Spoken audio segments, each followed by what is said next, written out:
Hey, I'm Geoff Keighley here in Boston to go behind the scenes to hear some untold stories about the making of Bioshock with Ken Levine and Shawn Robertson.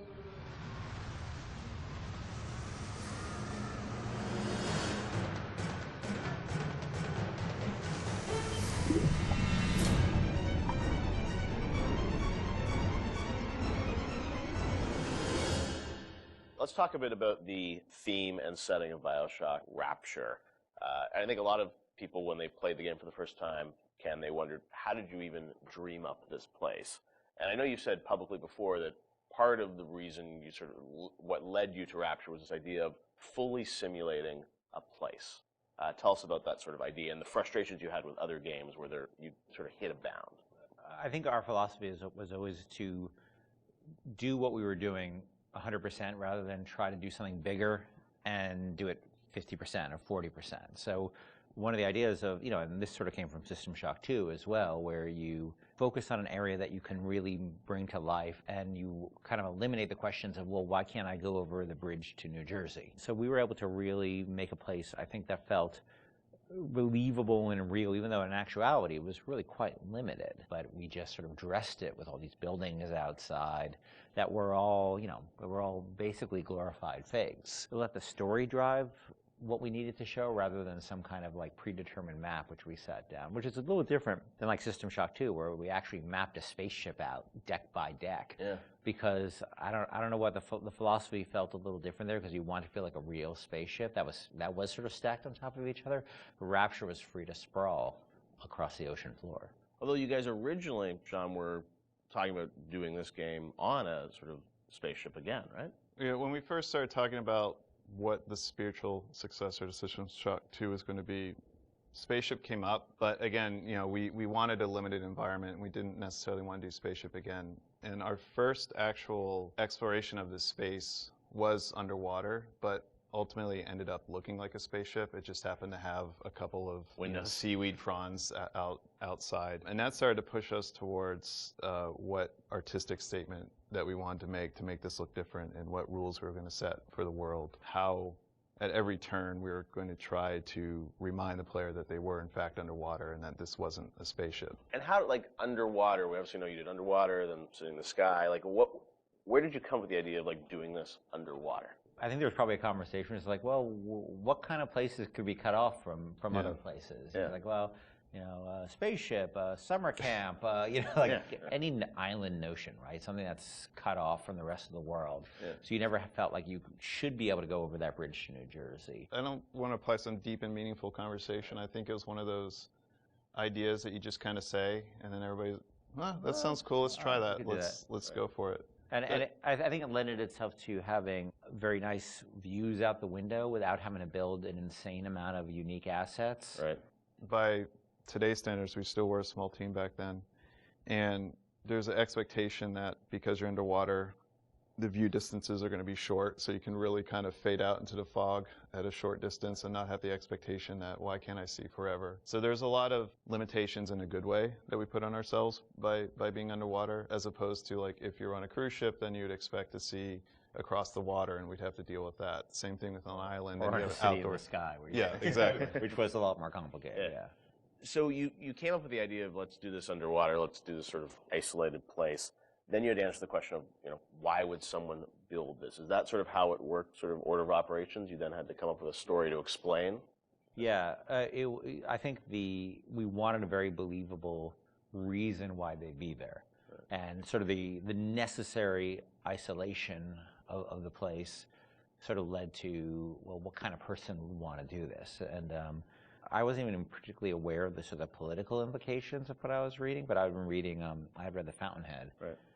By Ayn Rand, and I mostly thought it was an interesting story. Like, I didn't realize that people were sort of basing their sort of political lives around it, because I wasn't that tuned in to that stuff at that point. And so, but I love the dialogue and the kind of speechifying in it, because you can see a video game character speaking with that kind of certainty and that kind of confident philosophy. It just seemed like a natural kind of thing to apply to this place. And so it just sort of all came together as a sort of who is the guy who would do this? Well, that character. He was sort of this amalgamation of characters from Ayn Rand's books and Ayn Rand herself. This sort of idealistic person who says, well, the only way to do this is to separate from the rest of the world. Right. And that led to Andrew Ryan. I am Andrew Ryan, and I'm here to ask you a question. Is a man not entitled to the sweat of his brow? No, says the man in Washington, it belongs to the poor. No, says the man in the Vatican, it belongs to God. No, says the man in Moscow, it belongs to everyone. We knew from a technical standpoint that we wanted isolation. We also knew to sell it, we needed a compelling storyline, a backstory that why would this place exist? Otherwise, how are we going to make Rapture feel like it's lived in if we don't have the reason for it to be there? So once we decided on the underwater location and then the closed off spaces, that objectivist story kind of came in and made the art stronger and made the level design stronger because we could feed back into that loop. And I think that's why we had to have sort of Andrew Ryan's pitch right at the beginning of the game. We wanted people to understand why somebody would go there. And so he makes this very personal one-to-one pitch to the gamer, but also that was the pitch he'd make to people, which was, there's a place that you can be free of all these things, where you can not be sort of put upon by the government and not be afraid of nuclear war and not be afraid of all these other things that will plague you on the surface. We wanted that pitch to sort of resonate and make sense, because otherwise by the time you got there you'd be like, well, this place is just fantasy, nobody would ever come here. And that the beauty of the place was also tied into that. It had to be a very attractive proposition, or people who would believe that people would go leave their lives and go to the bottom of the ocean. I'm sure in some ways you had to convince the team and enroll them in your sort of vision of who this character was going to be and what the setting was going to be. How did that work, Shawn? I mean, did Ken come in and say, hey, I've been reading these books, and I think we could sort of... I believe he just came in one day on a horse and said, Ayn Rand, everybody read The Fountainhead. Exactly. I bought 30 copies of The Fountainhead. I think, here's a 2,000-page book or something. Yeah. Go read it. I mean, really, it was more organic. Like I said, we knew that we had this location, and you struggle to fill it with stories, and you struggle to find meaning of why does this place exist?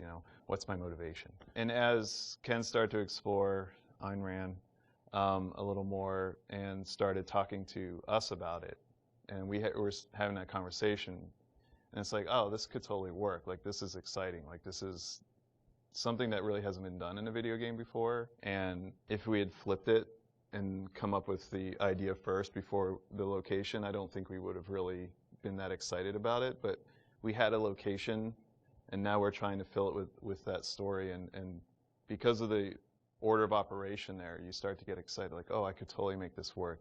This is going to really make it feel like a lived-in space. As you think of sort of the the setting, and you think of maybe a character or something, was there a moment that you think back, it's like, oh, like right then and there, like I got excited when you attached the Ayn Rand For me, stuff it was to it was going to Rockefeller Center and seeing the visual. Uh-huh. So I told this story before, but my wife and I were in New York, and we went to Rockefeller Center, which was, if you go to Rockefeller Center, it basically looks exactly like Rapture. It's because every building, you're sort of encircled. It's this block in New York, or a couple of blocks in New York, where Radio City Music Hall is, and where 30 Rockefeller Plazas, where you see that show 30 Rock, and the ice skating rink, and where they put the Christmas tree, and it's this very iconic location. But what's cool about it, it's all one, unlike the rest of the city. Everywhere you look, it's one architectural style. It's Art Deco. And it's very iconic Art Deco. And my wife and I were there, and we were sort of working on the game, and we didn't have a visual style. And all of a sudden, I started looking around, and I said, oh, this could be a visual for the game. Also, the geometry of it was actually quite conducive to making a video game, because it wasn't overly complicated geometry. Art Deco is quite bold and simple. Bold and geometric, and simple. And so my wife and I bought a couple of tourist cameras before iPhone cameras, exactly.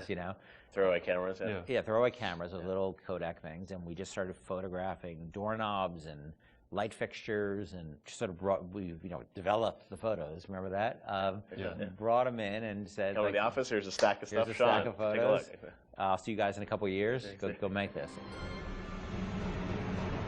City where the artist would not fear the censor, where the scientist would not be bound by petty morality, where the great would not be constrained by the small.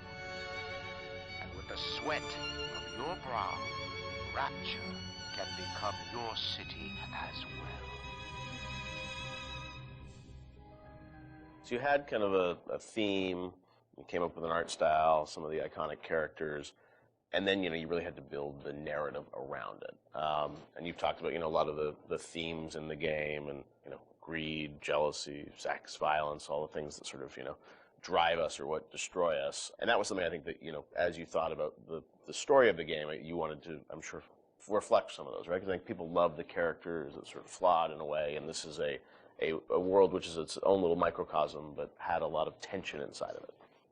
Yeah, I mean, the character of Ryan was sort of, he's basically invisible through most of the game, right? Except for a very small portion. But he's very present because the city is him, right? It's such a representation of him. We never want to cut away to a cutscene where you saw Andrew Ryan, planning and scheming. We wanted him to be very present without actually being present. But once you had Ryan, once you had his desire to protect this vision of his, you just had to then come up with the characters who'd be arrayed in opposition to him. So we had this character, the Big Daddy, and then eventually the character of the Little Sister. And so characters like Tenenbaum came along, like, here's a person who's in opposition to him for this reason. And then you have, for more noble reasons. And then you have a character like Atlas, who's much more cynical opposition. Once we had all those characters already, we're like, well, who are you? And, you ended up being a sort of, a pawn in the middle of all this opposition to Ryan. We just kept sort of homing in on that theme and making sure that you weren't, eventually figuring out that you couldn't just be here by an accident, that you're an integral part of this story, even though you don't know you're an integral part of this story. You think you're just there by happenstance. Look, Mr. Bubbles, it's an angel. I can see light coming from his belly. Wait a minute, he's still breathing. It's all right. I know he'll be an angel soon.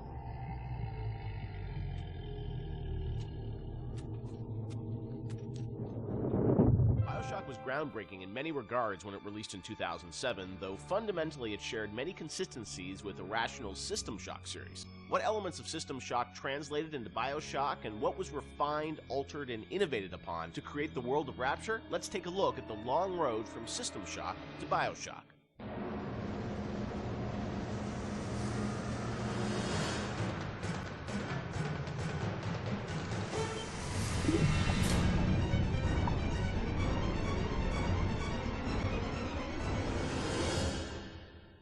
Everyone knows where the game ended up, but I think fans would be interested to learn where this game or the idea of doing this game started. And I think, folks know System Shock and the legacy of that game, huge fan base. Did it start as a System Shock game initially?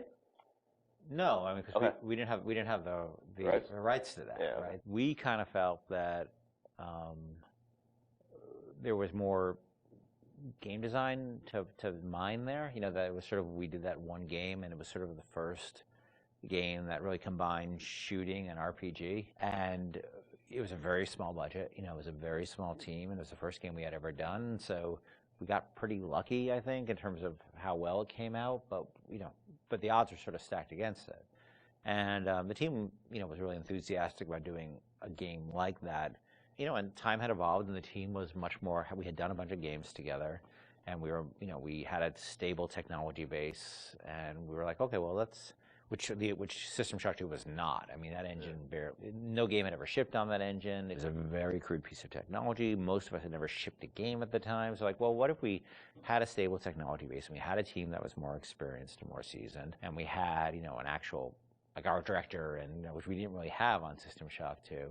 What could we do? And so I think there was a lot of enthusiasm in the team to really try to do a more mature version of that kind of game.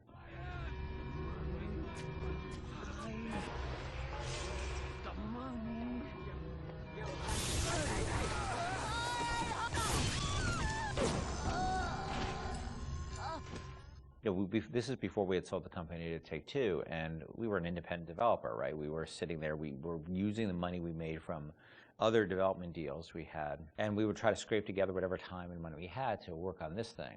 And it was not actually something I was particularly keen on doing. The team was much more keen on doing a sort of a System Shock-ish game than I was, because That's what you're pitching, right? Like System Shock 3 at one point, right? Well, I mean, there was an actual System Shock Right. 3 that we were pitching Okay. back in the day when we were right after System Shock 2, but that never happened. Right.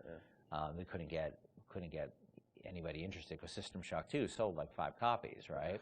And so as the business guy, the guy who had to not only just sort of write the content, but the guy who had to go out and get the deals and pay everybody, I wasn't particularly excited about doing this because it was very disappointing when we did System Shock 2 and nobody bought it. You know, it got great reviews. It got these insane reviews, but it left us in a place where it didn't really move the needle for us in terms of making payroll. So I wasn't super excited about it because I didn't see a publisher be interested in it, and I didn't see the audience actually be particularly interested in this kind of game. And it was really the team who convinced me to invest in this because their enthusiasm. I think a lot of them came to the studio because of System Shock 2.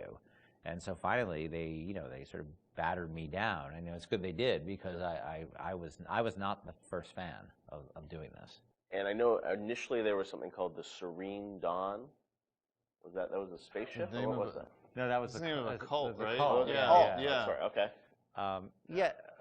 That one's, I think, been lost to the... If I remember correctly, Serene Dawn was a cult. You were playing as a deprogrammer that was infiltrating the cult, and your name happened to be Carlos Coelho, who was one of our programmers at the time. It's named after him, yeah. Then there was a story notion that I always really found interesting, which was that you have these cults, and you have sometimes people who they're these sort of characters who are really live on the edge of the gray morality, which is these guys who come in and essentially kidnap people out of these cults or rescue them, depending on how you look at it. Because what it really is, from a functional standpoint, it's a kidnapping, right? You're coming to an adult and you're saying, you're hired by their parents or whoever. And this was in the story, it was like a senator whose daughter joined one of these religious movements called the Serene Dawn, you said? Yeah, the Serene Dawn. And I always thought that was a really interesting tension of this hero who's basically a kidnapper and taking a young woman against her will out of the place that she was in. Now, you could also make the other argument that, well, she was not really there by her will. But there's a really interesting conversation that goes on there. I think there was actually a Kate Winslet movie, a Harvey Keitel, Kate Winslet movie, which dealt with a similar theme. Because usually you hear that story, these deprogrammers as a sort of heroic kind of notion. But I always thought that, well, there's something interesting about agency going on there, and about are people entitled to make bad mistakes, or is it a bad mistake? It all depends on the person. And I'm not a fan of religious cults or religion in general, but there seemed to be an interesting discussion of freedom there and independent decision making. And I thought that idea was cool, and that was sort of the basis of it for a while. But it was really mostly for the purpose of we needed something to go out and pitch to publishers, and so we know we didn't have a ton of time to really develop it. So that sounded like, all right, this will do for now. And was that pre-Underwater City? I mean, this was just like an idea for a story. We may have stepped away from that to do the cult thing, but then we went back to the underwater. No, we had that one room, remember? We had the one World War II room with the roaches on the ground and like these weird test tube things that you could walk around. I don't know where that fell. It could have been underwater. There was no windows. The thing is, we were a small business, right? And we were trying to figure out a way to sell this thing with spending the least amount of money, because we didn't have any money. We didn't have a pot to piss in. So we would do this demo. That was one room basically, just to show.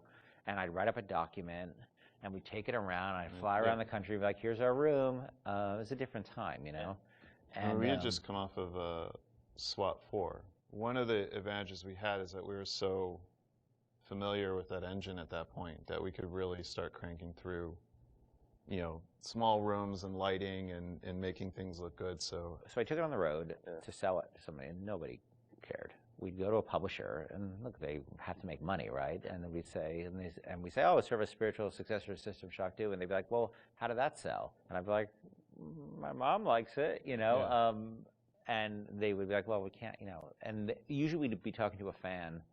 A lot of executives, like sort of junior executives, were fans of System Shock, and they go to their boss and they'd be super excited, and their boss would open up, their Excel spreadsheet and be like, no, we can't do this. And I think the pitch probably evolved as we kept trying different permutations trying to sell, but we were also out there trying to sell like 2 or 3 other things at the time. We had a pitch for a game called Monster Island, and well, our SWAT 5 pitch was Zombie SWAT. Yeah, we had just come off of SWAT 4, which is like hardcore tactical, and we decided they wanted us to do another SWAT, and we didn't really want to do another hardcore tactical game, so we're like, what if we added zombies to SWAT? Like, you're a SWAT team that fights zombies and werewolves. That sounds awesome. And it was like, no, it doesn't. And this is before, before zombies were a thing. Yeah. And so we came up with this thing called Division 9. Division 9, yeah. That probably would have been even a bigger financial success than Bioshock. Wow. But we couldn't get anybody interested in it. We didn't have enough werewolves in the demo, I think. We had 0 werewolves in the demo. Yeah, we were going to have werewolves, weren't we? Werewolves and vampires. That was the whole, really? Yeah, werewolves, the whole, vampires, zombies? Just throw it all the Universal Studios monsters from like... Oh, wow. Yeah. So what happened is we couldn't sell it, but we were always sort of independent-minded. And so I said, well, what if we sort of did this in reverse? Instead of getting a publisher first and then doing a press tour on it, what if we sort of did the press first? Yeah. And we called up a guy, Andrew Park, who was at GameSpot at the time, who was a fan of System Shock 2 and a great guy. And I said, well, will you come out and look at this thing we're doing and write a story on it? And he was like, sure. And Andrew flew out, and we showed him what we had, which is this very, very rudimentary thing about an underwater base. And he wrote up an article and sort of featured as like, this is the spiritual successor to System Shock 2. And the next day, the phone started ringing from publishers who now all of a sudden saw that the article was getting all this pickup and all these comments, and people were excited. And that really, I think, put it over the top in terms of being able to sell it, even though it was not Bioshock at that point. It was called Bioshock, but it was not Bioshock. There would have been I don't think there would have been a game. We never would have sold it without Andrew coming out doing that. My belly's full of angel's blood. One of the biggest challenges Irrational faced when developing Bioshock was figuring out a way to retain the feeling of a deep RPG while making the game accessible to a broader console audience. Ultimately, the team succeeded in creating an intricate system of weapon and character upgrades that gave the player choice and customization while keeping the gameplay fast, lean, and engaging.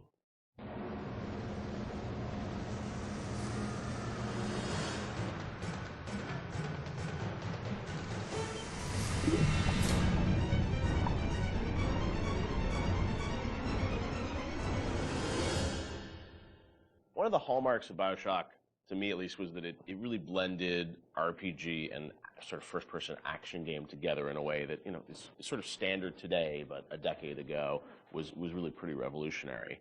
And I know for the team, I think at some point it became clear that you wanted this to work on consoles, not on PC, right? Well, both, yeah. Yeah. But so the idea of, doing a console game and a PC game, and doing something that sort of felt like a shooter but had much more depth. And I know in some of the early design docs you talked about sort of creating an FPS plus versus an RPG light. What was the difference in your mind between those two? I think for us, the big difference between System Shock and Bioshock ended up being that System Shock was more about your character growth and Bioshock was more about the environment. Because with System Shock, we really didn't have System Shock 2. We didn't really have either the art team to make enough assets or the visual power to sort of make a really convincing environment. But as we started working on Bioshock, the art team was so strong that the ability to tell a story within the environment became the most important thing about the game. And that was sort of not something we thought right at the beginning. That was not really a concept we had. But as we started building things, we could realize that the visual world was the star of this thing. That Rapture was really the star of this thing. And telling the story outside of cutscenes, telling it in the world, so the gamer could discover the story rather than us telling him the story, telling him or her the story. And it was still very much, for the time, I think for the time, quite different than what you had seen in terms of there wasn't a lot of growth in shooters. So It was still, I think, for the time, very, very revolutionary. But I think System Shock 2 was even more ahead of its time in terms of that growth thing, because we defocused a little bit. Primarily, part of it was just figuring out how to do that all on a console controller was very tricky.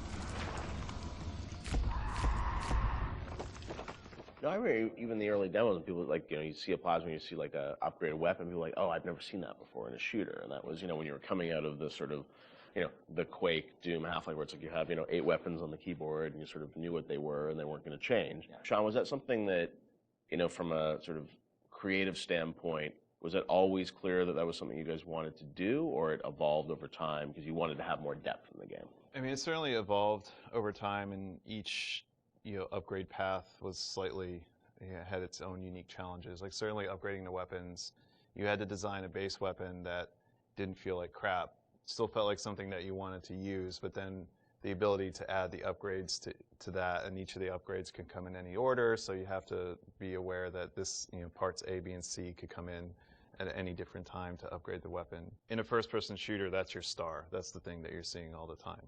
When it comes to other things, plasmids, things that are, Tonics. Tonics, yes, sorry. It's been a while. Come on, Shawn. I know, it's 10 years.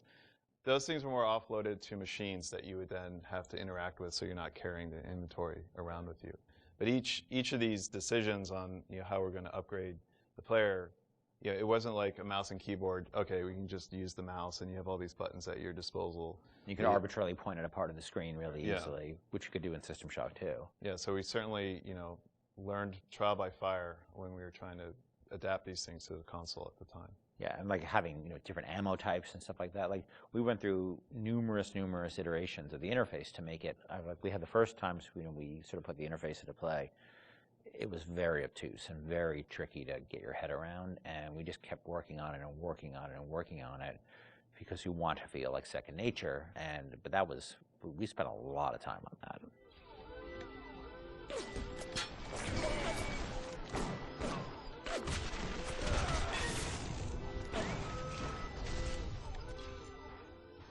What motivated the idea of having so much choice in the way you could sort of play through this game? What was it to give the player a better sense of authorship over the experience, or what was driving that? I've always liked the idea of giving the player a lot of agency in terms of their play style and experimenting with the play style and trying different things and seeing what worked and didn't work and interacting with the environment. The notion that it's sort of a playground that you get to play around with and imprint your own desire on was great, because I think we were more skeptical about being able to do that with story at the time. In fact, so much to the point where that became almost like a joke. That becomes the meta joke of the game of how little agency you have in your story. But agency in terms of how you play the experience and how you load out your weapons and how you interact with the environment, as compared to most shooters at the time, where basically like you can shoot them with the shotgun or shoot them with the the pistol. That was really important to us. So we spent a lot of time trying to make the world react in a way that you would expect and hope it to react when you tried something. Right. And some of those system or decisions we made about systems fed back into the narrative, like locking Adam behind Big Daddy and the little sister. Like you can't get Adam unless you deal with the Big Daddy, which then becomes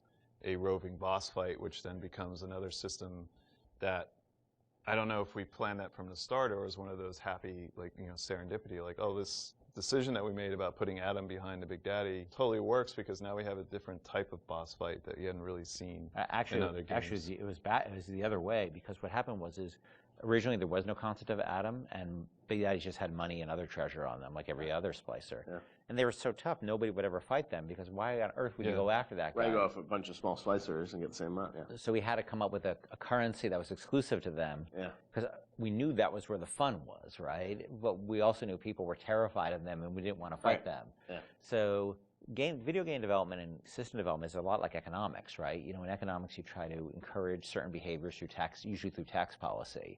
You want business growth, so you lower taxes on certain segments of the business economy, or you want to encourage, people to move into this area, so you make incentives to move in here.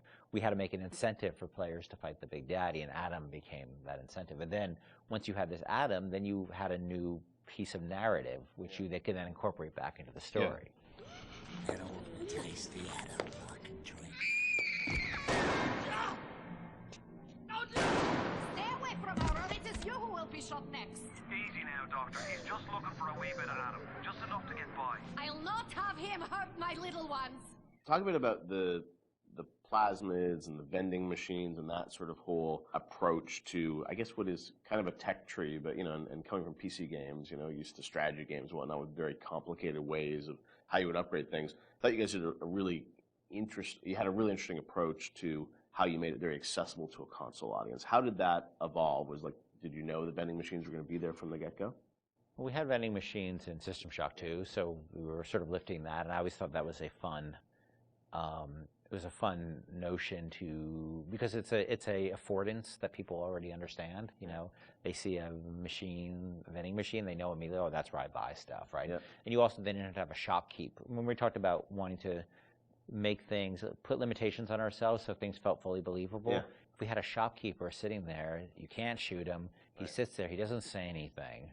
And all of a sudden he feels fake. Where a vending machine, the Circus of Values machine, can feel 100% authentic, you know, despite the fact that it's selling like ammo and stuff like that, you know, which is, But in an objectivist society where you don't have rules and regulations on You that have type of that. thing, it feeds back into the narrative. But you don't then break the fiction at all by having these characters who sort of don't really live and breathe in the world. So the vending machines became an important part of that. But we still want to give them character, and hence and so that clown image came from a piece of, that image is actually from like a fruit container or something from like the 1940s. Okay. And so we had a book of like royalty-free images, and I saw that image, and I'm like, let's put that clown on it, and we'll call it Circus of Values. And then, you know, we wrote some lines for it, decided he'd be this sort of asshole clown, and then we hired the best actor in the world to play that part.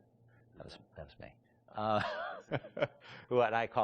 My biggest Avengers, I didn't cost anything. I didn't know you were really. I was a clown. I was a clown. I hear it in my head every day. My wife hates that voice. She hates that voice. You can give us a little of it right here. Welcome to the Circus of Values. She does not allow me to do that, so I'll do it outside of the house. Okay. But it allowed us to have something that felt very rich and very real while being very limited at the same time.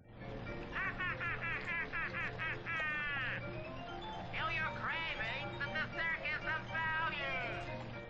And also, you know, the plasmids and sort of the motif of sort of the videos and how you explain sort of what a plasmid was, that was a really fun way, I thought, to sort of explain that. Shawn, how did you guys evolve that? Because it was a very artistic approach.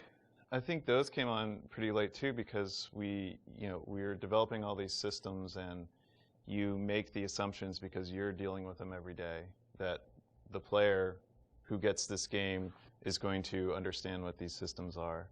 And we always joke that you can't ship a developer with a game, or you can't expect somebody to have a README file for all of these things. Nobody's understanding what these plasmids are or how to use them. How do we present these to the audience in such a way that they're going to understand what it is fictionally and what it is functionally? Because Rob Waters did a lot of the animations on those, and we sit down and we write out like a little 30-second commercial of what this thing is. And again, because going back to the narrative, this is what would happen in Rapture. People are trying to sell these things, so they would come up with commercials to explain why you need this. Using that as your framework, you can then come up with all of these little gags that people will remember that have a little personality to them. But I think ultimately in the end weren't that expensive to create, because they're cheap.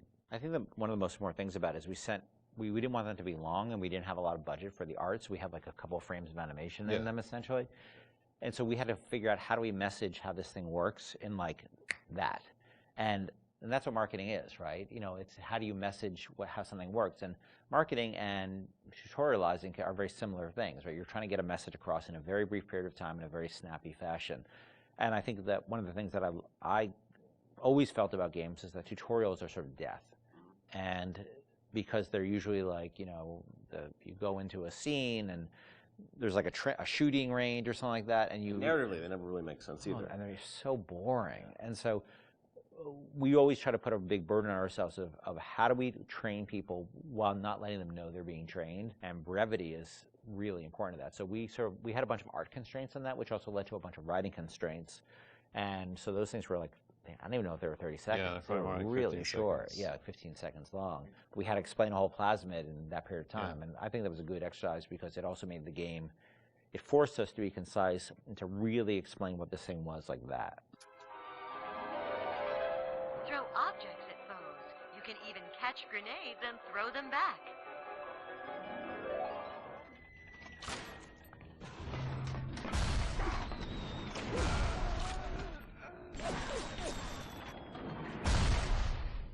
Nailing the perfect marriage of story to gameplay is a science that many developers still struggle with today. Bioshock has left an indelible mark on gaming narrative that can be seen and felt in many modern releases, but Irrational's motto remained from the beginning, don't start with the story, start with the gameplay.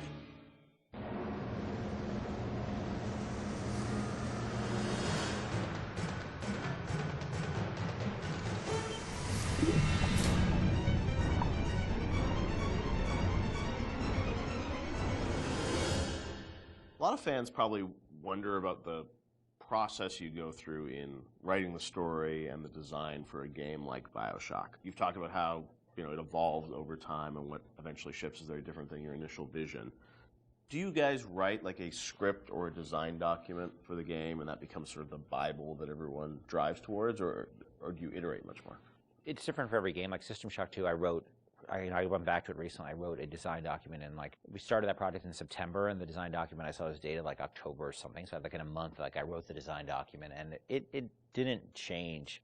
A lot of it, got expanded upon, but the basic design really didn't change on that. Where on Bioshock, I think it evolved in real time much more. We had a pretty substantial design shift, like a year before the ship date. For Bioshock? Bioshock, yeah. It got to be much more about the experience of being in Rapture than about being in your character sheet. And so the game evolved more towards that experiential kind of thing and making sure every idea was expressed in the world as well as just on your character sheet. So before you'd have a lot of things like, oh, I'm doing fire damage or electrical damage, but that was sort of a number flying off ahead versus, the whole notion of there's barrels and you light them on fire and then you can pick them up and throw them. But you'd have stats coming off characters and all that stuff? Much more so. Oh, really? And that evolved, we did a design shift, but I don't know how well that got documented. I think we were moving so fast that we were just sort of changing things, laying down the tracks as we went right ahead of us. And the same with the screenplay, the screenplay there is no screenplay. It's a bunch of probably Excel files and fragments of Word documents that I'd write, and I'd go to recording sessions and I'd rewrite on the fly once I hear the actor perform, because once the actor takes on it, you listen to their voice and you say, what you wrote doesn't really matter. What is the right thing for this actor playing this role to be saying? So I tend to do a lot of rewriting in the session, and then you have a bug late at night where somebody says, oh, this doesn't make any sense, and you're like, oh God, and you have to write a new audio log and try to get the actor back in, or you figure out what's the best way to get this idea across? Yeah. And is it an audio log? Is it a poster on the wall? Is it a piece of text that pops up on the screen? That's always dependent on how much time you have and what actor availability is. So, the plans sort of fall apart. I think we've worked on that a bunch since on the new project we're working on, where we are trying to document things a lot better and keep things a lot more logical, but the train was running so fast on Bioshock that we just sort of... early on, we got the Andrew Ryan scene in, like we had said before, and that was kind of like the keystone. We're going to put a lot of work into this, so this can't change. Everything that happens before or after that don't really involve a lot of departments working together to make a scene, those things are very malleable, and if you need to change audio logs to represent a story, if you need to add lines or take away lines, that's very doable. And I think for a while we even had text-to-speech. We even did that, I remember for Infinite with Booker and Elizabeth and all their dialogue, and that really didn't work very well, because you'd have these dramatic scenes, and it'd be like, Elizabeth, we need to go to Comstock, and it just... Yeah. It almost had no value as far as I was concerned.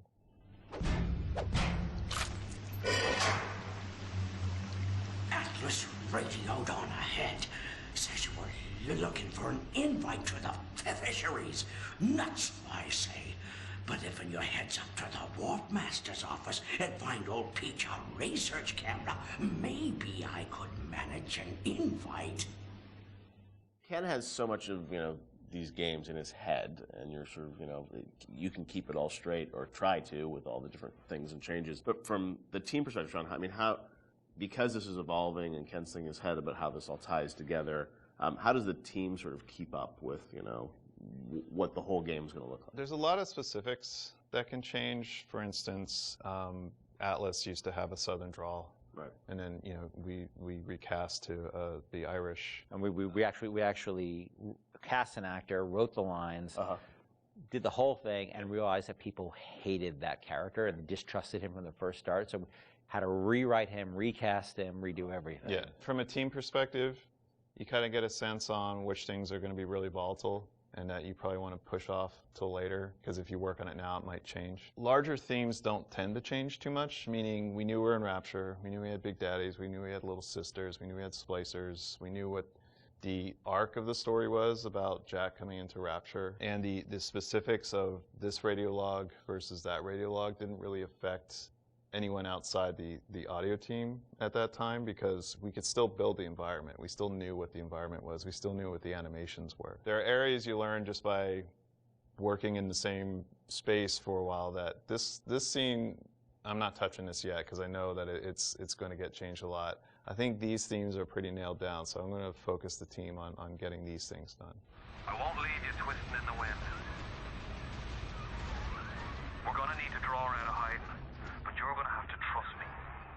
The audio logs were, a great part of the game, and something that if you're a true fan, I mean, people really go in and listen to those and piece that all together. But I imagine there's a lot of work that goes into deciding, well, this is better for an audio log versus game dialogue, and there's the act of sort of cutting back and sort of saying, we need to be clear about what the narrative is for the game. What was that process like? I mean, the audio logs, were there things you added at the end, or were those, ideas that you had for the game, but then said, hey, maybe we'd demote these a little bit and make them audio logs?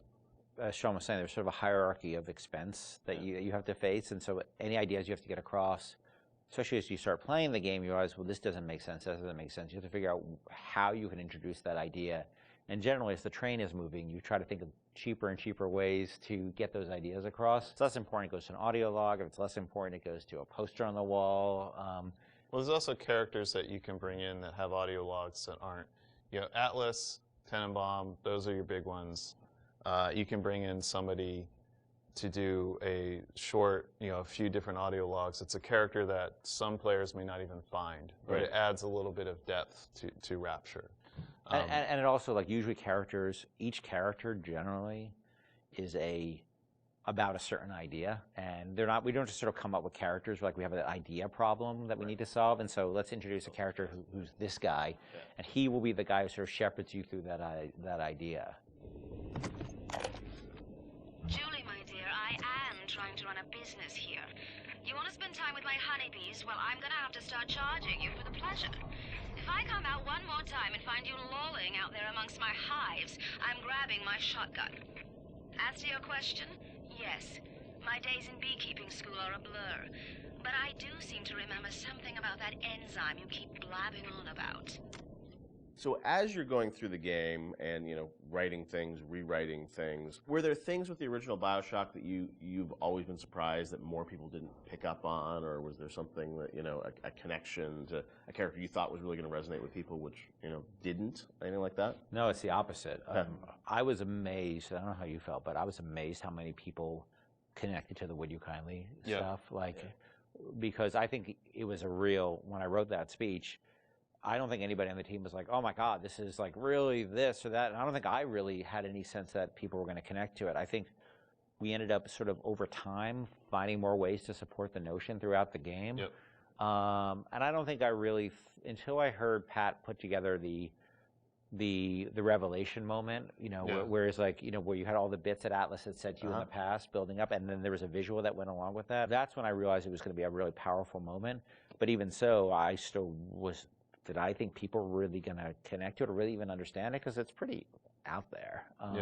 And that it was meta commentary, too. I think that completely, I think I thought, oh, it's kind of meta, cool.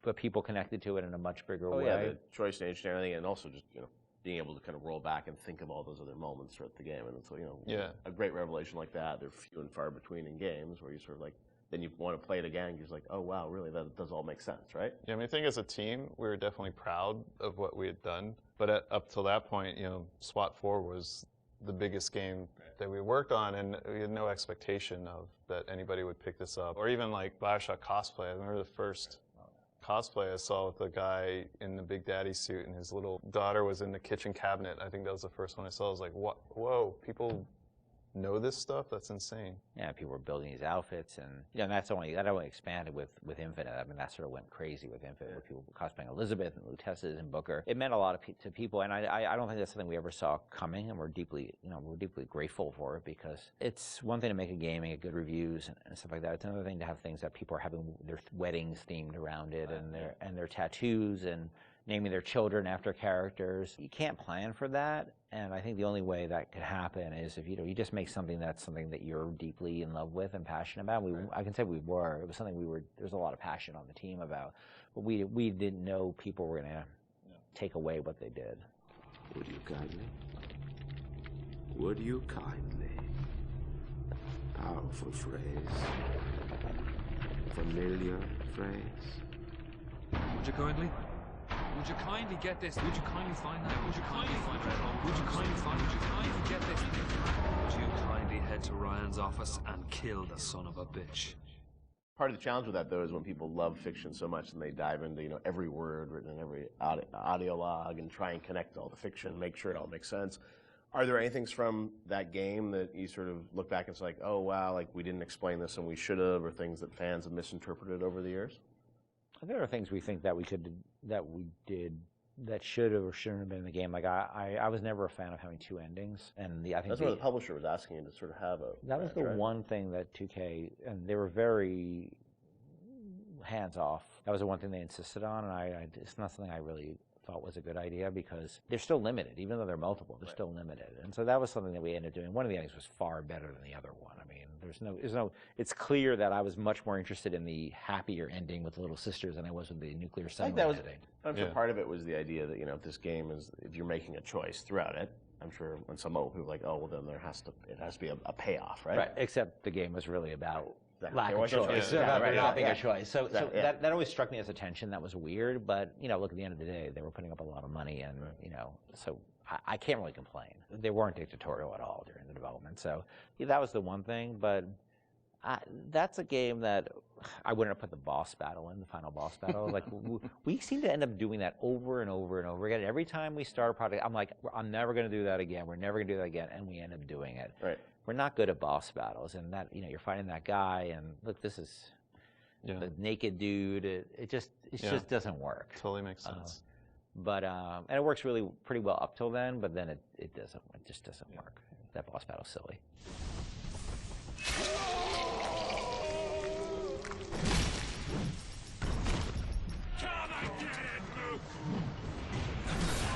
Rapture is filled corner to corner with detail and history, and the cast of characters that occupy this world are no less dynamic. Every splicer, every level boss has a story. In many ways, these characters are a reflection of their environment, and their environment a reflection of their character.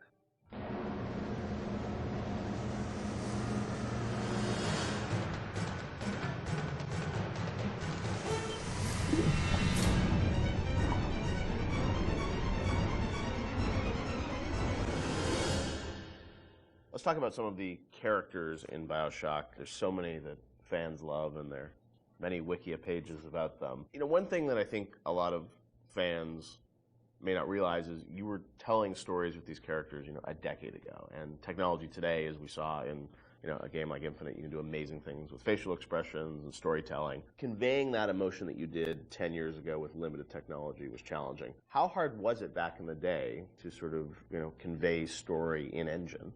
We had such a small team that, we had to show Tenenbaum or Atlas. They were just splicer models, right? Yeah. Tenenbaum was Ladysmith, which is there's a reason that she's in shadow behind glass, and it's not to be dramatic. It's because we couldn't afford to build another. Really? Yeah. So just something as simple as that, like you couldn't afford to build. We didn't have the we didn't have the. We had a few character models in the game. There's maybe 8 or 9 character models. Really? Yeah.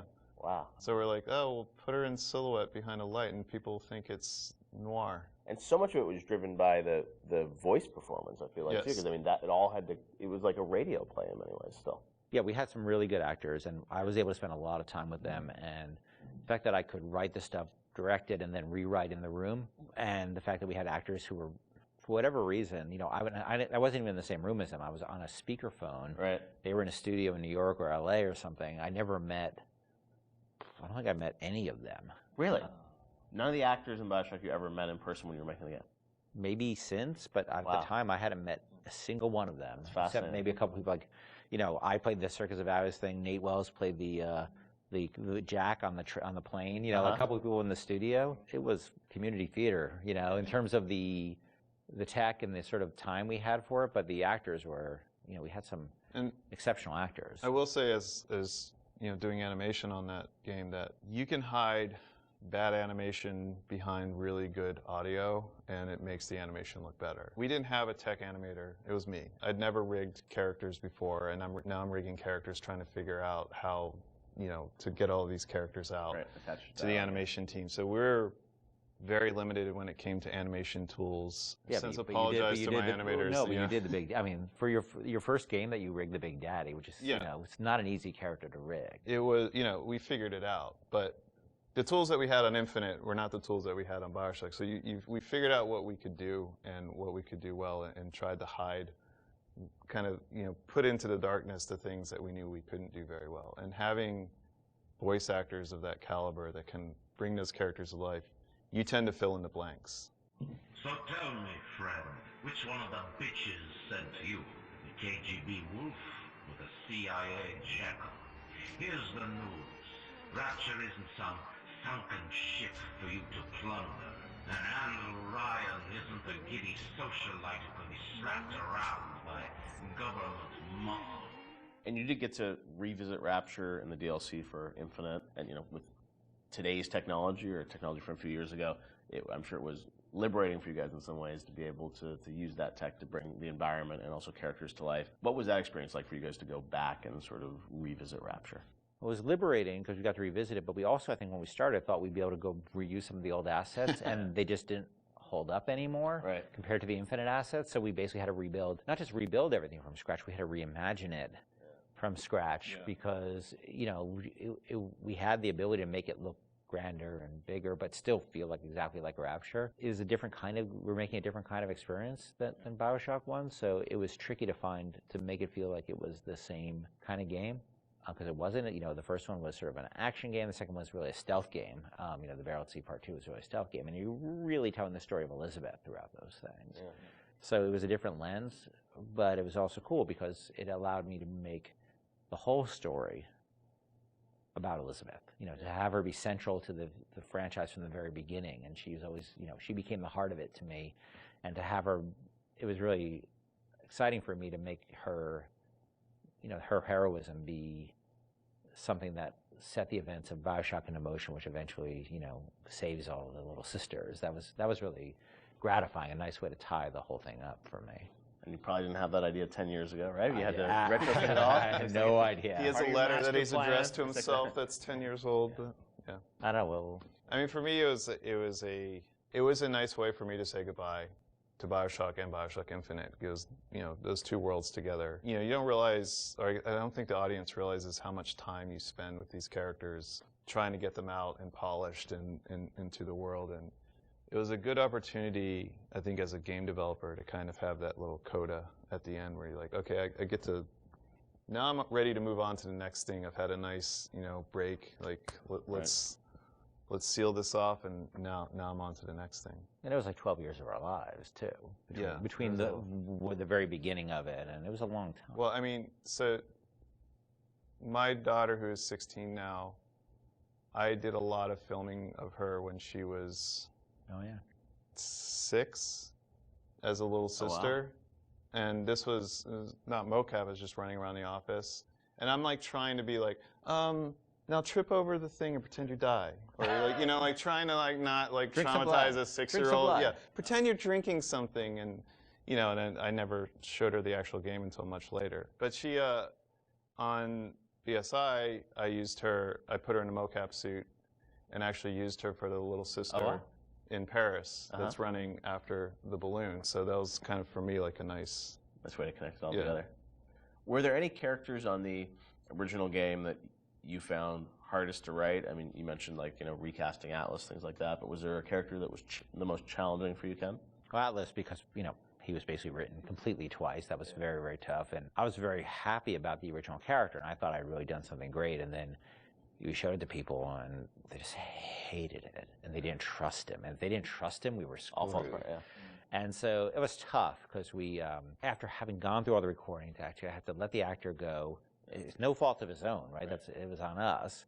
He had invested in it, tell him that it wasn't going to happen, and rewrite it from scratch. That was hard, and that was tough. And then after I finished it, I had a debate with somebody on the team who felt the accent was really, really phony. And we had an English person on the team, and he felt the accent was really phony. So at the last minute, we basically ended up doing a focus test in Ireland, to see if people bought the accent. Because the actor playing Atlas was Irish, but he was from a different part of Ireland, so he was playing a different kind of Irish accent. I don't think he was from Dublin, and Atlas sort of had a Dublin accent. And so at the last minute, I thought I was going to have to do it again. Oh, wow.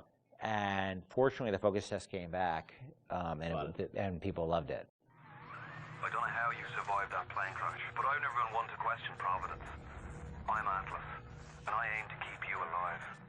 And a lot of the villains in the game felt like they were, very much tied to certain levels, and this was, you were still in an environment of levels with Bioshock, right? It wasn't just a big open world. Did that all sort of get designed together? It's like, here's the best villain that's going to fit to this environment and this theme of, this area? Some of them work better than others. I mean, I think obviously Steinman and especially Sandra Cohen really, I think, dominate in terms of the level boss. They are their levels. They are the levels, and some of the characters didn't hold up as well, I don't think, on the writing side. The fun thing about the characters at work, like Simon, where he had all those little displays with the scissors and the tech, that was stuff the art team came up with to support that character. And obviously Sandra Cohen, in that level, I had this idea for this character, and as this artist, and taking Andrew Ryan's thinking to the extreme, through a lens of art, was really fun.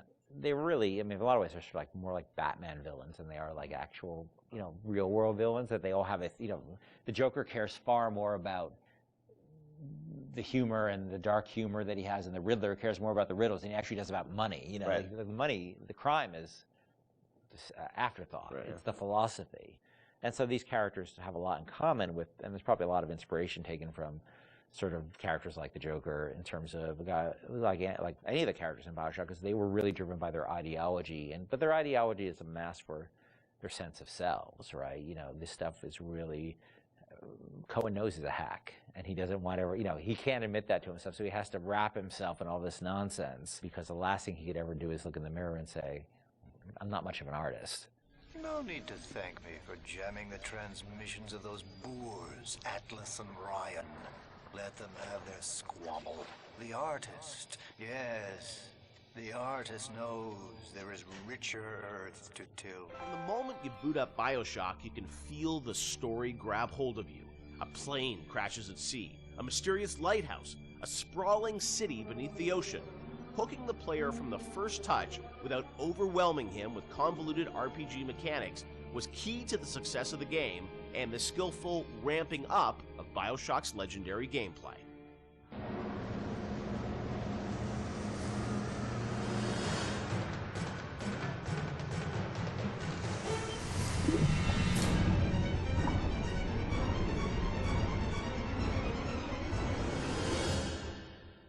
Bioshock has an amazing opening sequence that I can't imagine the game without it, with the plane and sort of the crash.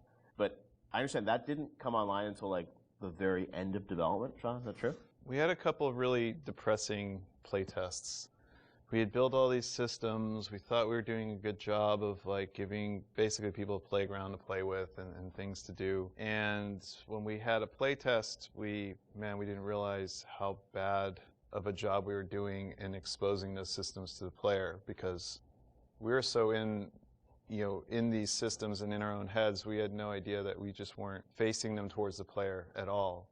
So after that playtest, we took a long, cold look at what we were doing and realized that we had to we were confident enough in the systems that they were going to be fun and meaningful to the player, but we really had to think about how we were going to introduce these systems to the player, and in such a way that they understand why the systems were there. Like, you can't ship a README file with the game and expect people to read it. Like, it has to be part of the experience. So the challenge is, how do you introduce people to these systems, but do it in such a way that it fits within the narrative? So we had to integrate all of these things into the story cleanly so that the player felt like it was one smooth experience. And I think the Zap 'em and Whack-'em thing was one of those. And the 1-2 punch. Yeah, the 1-2 punch that came out of that. The plane sequence at the beginning, I heard a story that like a programmer put that together in like a day or two, and it was a very last minute thing, right? It was. So we had done a focus test, and we had.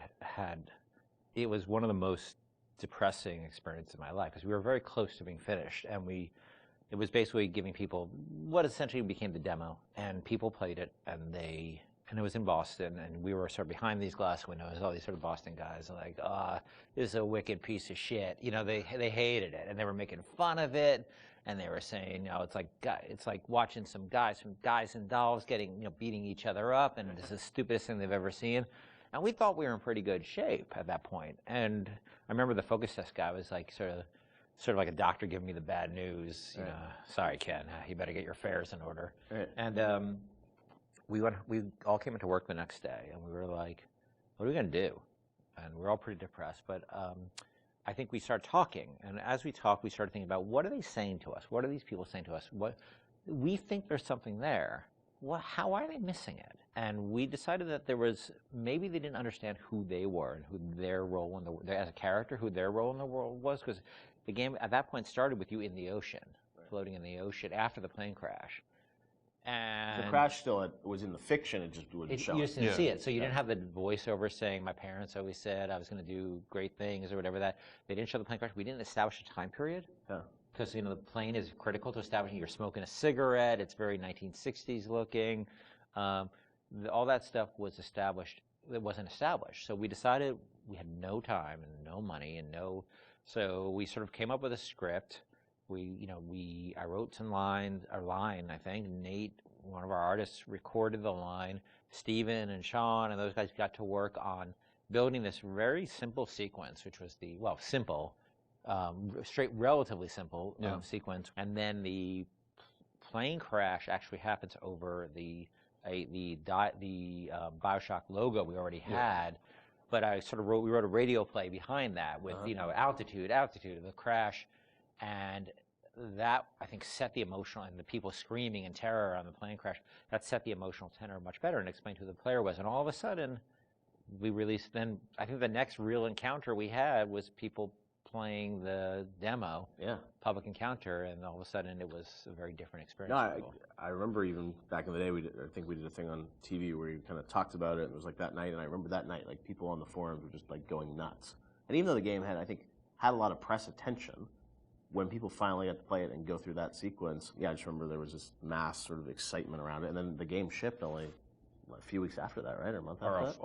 A week later, or a few days later. It's amazing, like now to hear that, like literally like a month before the game came out, like the plane sequence came online or something. I mean, it was that late. Right? Well, we still had to go through certification and all that. Yeah, but it's like within. It wasn't far. It wasn't far. It was really last minute, and it was one of those things where like you really shouldn't be putting in content that late. Yeah. But we felt it. We were so close to having something good that we just rolled the dice on it, and we worked really hard on it. Like we worked really hard. I remember how much time I spent on just that recorded of altitude. I can still hear the different version of that in my head because there's been so much time on that stuff, and these guys were working on getting the animations right and the scene was shot in engine, but we decided to pre-render it so that we had to do less QA on it. Right. It wasn't going to be some like weird streaming error or crash error. Wow. It was just like, we're just going to show the video, And it's interesting because once you start in the ocean, we had this experience of testing a lot with the water effects and how beautiful Steven's water effects were. People didn't realize they were out of a cutscene at that point. And so they would just sit there and stare, and then they pick up the controller. And they pick up the controller, and all of a sudden they realize they were controlling things. But that, as Shawn said, that part of the plane is not actually interactive. It was done in the engine, but we just filmed it.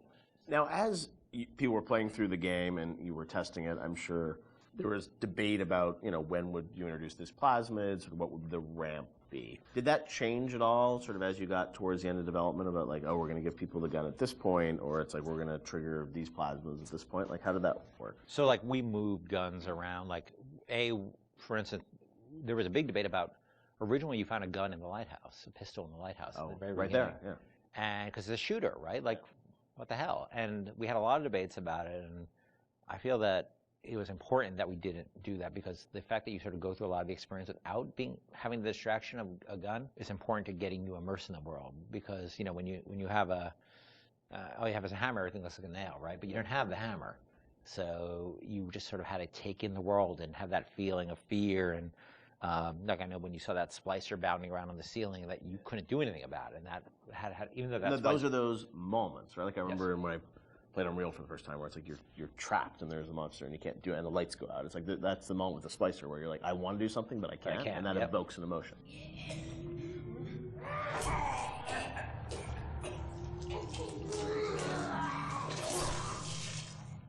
I remember we kept, moving where the machine gun appeared around and where various plasmids appeared around. It was a real, it's a real fine-tuning process. Yeah, and it gave us an opportunity, like especially with the shotgun, to really present the weapons, like put some space between them. It's a moment when you finally. Yeah, I think we get the shotgun Paul sequence. Paul Hellquist was he put the sequence together for the when you see the shotgun laying in the pool of light. Like every game developer knows what that means. You know the minute you pick that thing up, something's going to happen. But it was still a very effective way, as I'm remembering it, to look, I've been waiting for this thing. I'm going to pick it up, and now you have an immediate opportunity to use it. But at the same time, we're trying to ramp up the tension level by having the splicers kind of on the outside of the light, so you can't really see them, and then coming in one at a time and attacking you.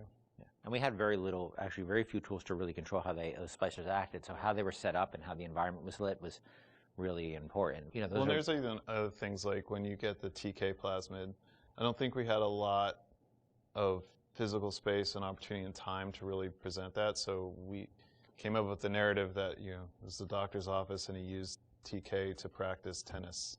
And we had the turret in there that threw tennis balls at you. So if you wanted to, you could catch the tennis balls and throw them, and you could knock things down. I think it revealed pickups that you could then, pull to yourself with TK. But we're always trying to think of like little backstories that we could do. It doesn't have to be as involved as the shotgun ambush. Sometimes it's just, let's take a grenade turret and turn it into a tennis ball turret. Because we wanted, because I remember like the impulse was, I've been to dentist's office, and there's always some like weird aspect of the dentist's personality. They always want to get through their office, They always have to have their hobby featured in some way, and so we saw an opportunity there to both feature this, he's a tennis nut, and teach TK at the same time. And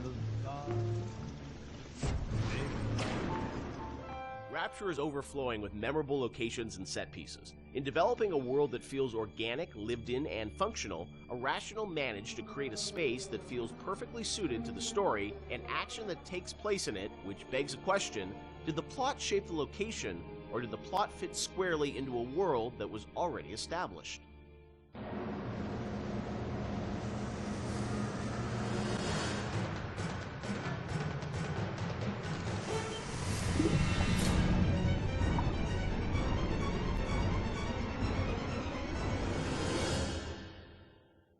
Let's talk about some of the areas in Rapture, because it's an amazing place, but also it feels like there's certain areas that are very well designed, and that they have, a very certain aesthetic, and the characters in there, it all kind of comes together. Ken, do you have a part of Rapture that resonates the most with you still to this day? I think the opening is always going to be the most important to me, because it's we spent a lot of time there, and it was all, for me as a challenge, as a narrative guy, is sort of how do we set up a very complex series of events and a very complex notion, and all this, Andrew, with so much to tell, Big Daddies and Little Sisters and Andrew Ryan and the time period, and do that all without cutscenes. And especially, I think, the descent to Rapture, when you go in the bathysphere, getting that right, getting everything right down to the bathysphere, cresting the hill and seeing the city for the first time. Remember how much we worked on the timing of that, just getting that. And it took us forever to figure out that we should just put the slide projector covering the window. Like, again, in hindsight, it seems like such an obvious choice, but we were really trying to figure out, like, how are we going to tell this story of Ryan and then reveal, so you can see the city beyond the hill. And also, we didn't have to show the whole transition going down to the bottom of the ocean, because the whole screen was covered. Spoiler alert. I think that's the part that will always be near and dear to my heart. Yeah, I mean, for me, it was Kashmir. Yeah. That was one of the first... The restaurant at the beginning. Yeah, the restaurant at the beginning, because it was really like the first art box that we created that was Rapture. I mean, we created spaces before that weren't really hitting Art Deco look. Scott Sinclair had just started, and he built that, designed and built that statue of the Atlas with the world on his shoulders that was in the middle of the room. And Mauricio had done some concept art for us of that space. And once we started putting everything together and getting it into engine and actually walking around it and seeing those giant windows off to the side that just showed the seascape and really drove home the fact that you were underwater. It was the first time really all the elements started to come together. And we actually we had built a bunch of stuff, and we actually stepped back and said, we have to just get one room right before we go any further, because we weren't getting it right. And so Mauricio did that concept drawing. Yep. We worked really hard on that statue, and that statue, I think, was the first object we really built in the game that was a Bioshock. So we just stayed in that room for like a month until we got it right. And I think the original concept actually had a tram running through it. So it was like even more complicated, and that was one of those things where we had to keep pulling back to really focus on what the bare essence of that room was. Were there parts of Rapture that you never were able to realize that you sort of still miss? The zoo. People talked about Fort Frolic, right? That I was excited about. Not everybody was excited about the zoo, but I don't know why I was excited about the zoo, because it would have been a nightmare. We had another area that was prior to Arcadia that was more of a straight up agriculture, forest type of area. Before we had the bathyspheres, we had a whole sort of subway transport system in Rapture, which we spent a lot of time thinking about, and then just realized that these little submersibles would be a much more realistic and much better solution. And you were going to be able to move between locations in that subway system? Yeah, much like the bathyspheres, but they were much more integrated throughout the space, and we really want to support them. And we just realized it was not really relevant to what we were doing. Were there certain locations or areas where you knew a certain narrative point, needed to happen? Like you look at, the reveal of sort of Atlas's true motivations. Like, was that like, oh, we've got to do it this level because it fits the story? Or was it more that you sort of like, you had the game laid out in a certain order and you just layered the story on top of it? I think the big one I can think of is that you encounter Ryan in his sort of like, that he would live in an area of industry. Okay. So he lives in this very industrial area because that's where he would feel most comfortable. And that we wanted his office, his lair, to sort of be not in some, residential zone, but where he wants to wake up and smell the grease fires and, and the machines and the smoke. That's in his lifeblood. Industry is his lifeblood. But it also had to be very theatrical. Like if you look at it now, it doesn't look like an office. You kind of know it's an office because the story is telling you that. Set, yeah. And we had some old technology that was laying around in the game that would control environment settings. So old system that we had would let you do high pressure, low pressure, medium pressure. And those would affect lighting and other like post-process things in the world. And that was a system that was cut, but because the code was in, we were always trying to figure out ways to use it. And one of the ways that we used it was in the Andrew Ryan sequence, because we didn't have a lot of narrative storytelling tools. We were basically switching the atmosphere to get all the lighting changes. So whenever a light changes in that scene, we're telling the game that the atmosphere is changing. So, and then the preset atmospheres come in and shine the spotlights on them or bring up the house lights when we need them to. Because very, very early on, you could change the pressure in the areas, and that would change how explosions worked and all this stuff like that. And we just couldn't figure out how to make it gettable for the player. We couldn't make it feedback, but we still had all those. That moved a lot of levers in the game, so we still had the system. So we used it for the sort of theatrical cues of the, very theatrical cues of Ryan appearing, the lights going down where you are, and the lights coming up where he is, because the engine didn't have those tools by default. The assassin has overcome my final defense, and now he's come to murder me. In the end, what separates a man from a slave?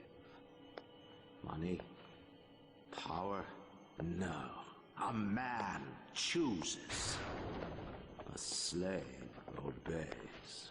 And there was a great sense of sort of artistic progression as you went through the game too, and that each level had its own sort of voice. Was that something that a lot of games as they move further in development, it's like, oh, we sort of ran out of time. It's like we're just going to sort of repeat this and change the color palette. It felt like, for the team, it was very defined from early on that you wanted each each sort of level, which they were levels back in the day, to feel distinct? Yeah, I mean, we had sort of experimented with that back on System Shock 2, back when every Doom level looked pretty much like every other Doom level, because they were just sort of working on the same set of assets.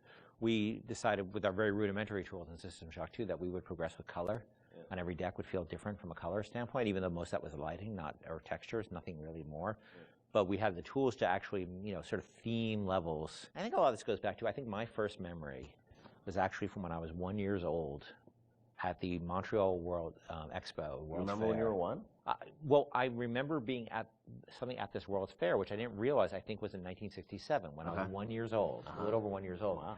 And I was on a theme park ride they had and I remember being at this thing where a big bat flies out of this sort of thing and comes up. I don't know why I was a 1 year old was on this ride. I'm not sure, sort of a haunted housey kind of ride.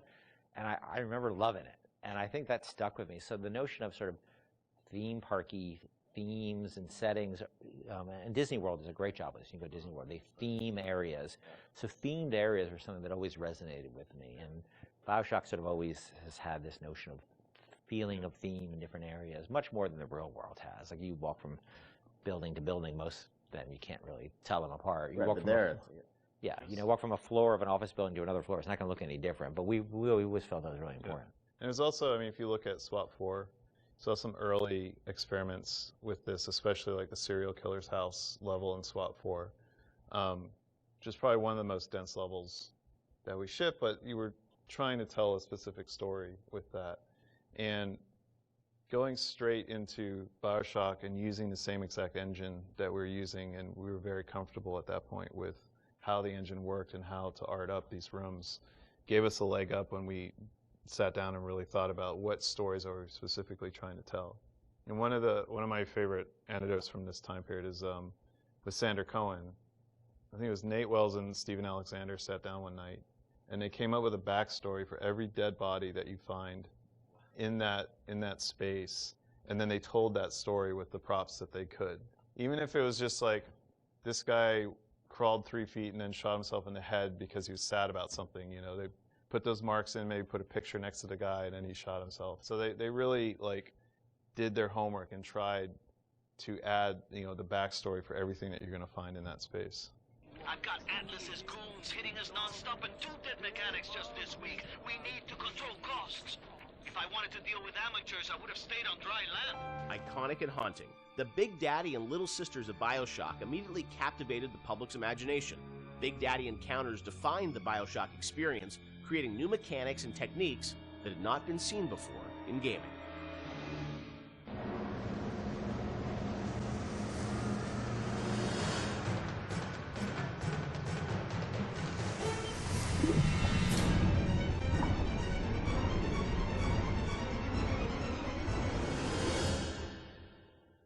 So Big Daddy, Little Sister, such an iconic moment or series of moments in this game. I'm fascinated about how that got layered in, because we talked a lot about the setting and the tone. That is still, to me, a mechanic that I remember was very unique about, choosing to engage the Big Daddy and being a fight that is going to be very aggressive and different than a traditional boss fight. I know you had an idea, Ken, of sort of 3 different types of AIs interacting in the same world.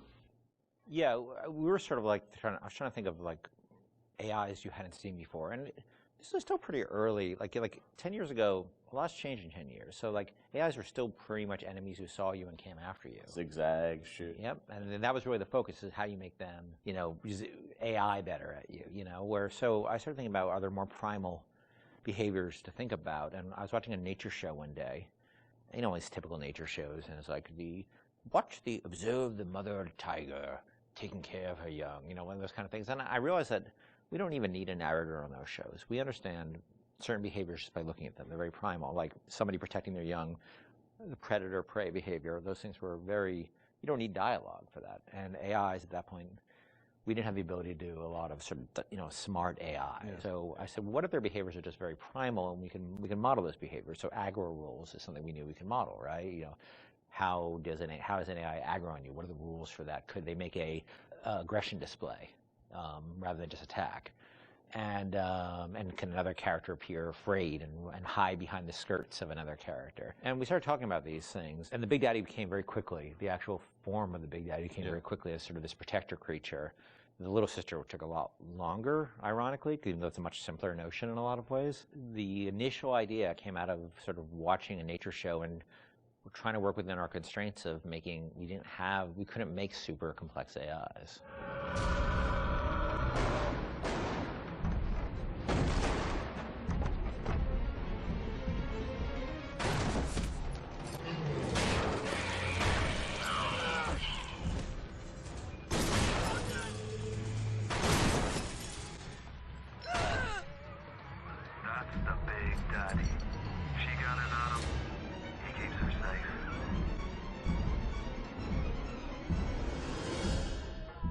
Because when we first got the system up and running, this is before the play test, we weren't really thinking about player facing these things. And we had this entire system set up that completely simulated what would happen. And you'd play through the vertical slice and you walk into a room and everybody's dead because the system would work perfectly. And you weren't there to see the fight. Yeah. And we track they weren't called Little Sisters at the time, but we track how much they were harvesting, and it was all like a Command and Conquer level simulation. Yeah. And players didn't care or notice. Yep. And so we just abandoned all that stuff. Yeah, so that took us a step towards, how do we present this to the player, then how do we make the gatherers, which we called them at the time before Little Sister design came on, like how do we make them empathetic towards the player, how do we make the player want to engage with that, because at the time they were just slugs. Right. So which is a That's horrible right, design. Originally were slugs, right? Yeah. Not actually. Which is a horrible design in so many ways because you don't care about slugs, and they're also on the ground, so you don't see them. They're not like at eye level, and they're dark. So but you still have the trailer had like the same, or not the trailer, the demo, or prototype we did. So had the Big Daddy sort of like interacting with the little slug. And slugs crawl around the Big Daddy? Or no, it's this awful little mesh. Right. Yeah. It's like a little beetle, sort of. Yeah, it was terrible. Yeah, and they were protecting. And they had protecting the beetles. The beetles? What? And, really? and the it Big was Daddies so had two drills. They didn't have a hand, so they could. There's no way they could It's just fascinating because like the Little Sister, it's like there's such humanity in it, which you really connect with. Which seems like you would think that would be the obvious thing. Yeah. We're not very smart. The idea of sort of choosing to engage the Big Daddy. I mean, when I was first time I played the game, I mean that was always profound. It makes you sort of sit there and like, am I ready for this? And your choice to sort of like the kind of opposite of stealth, like when you want to be discovered. Was that always the mechanic with the Big Daddy? Yeah, the idea was that they would have very particular rules about engaging with you that were entirely dependent on how the threat level towards, not them, towards their creature they were protecting. Yeah, that was set, and then as you worked through it, I'm sure there were conversations about how difficult do we make these fights and sort of the balancing of that, and even, with the game, you don't start off with a Big Daddy fight. It's a little ways into the game until you actually get to that. So that was sure debated. You actually encounter the notion of Big Daddy and Little Sister many times before you actually are freed into an arena where you can actually fight them. You see them sneaking out, pipes. You see them. You see them walking down a hall. The first time you see Little Sister, she's harvesting, and then you see the Big Daddy come and protect her.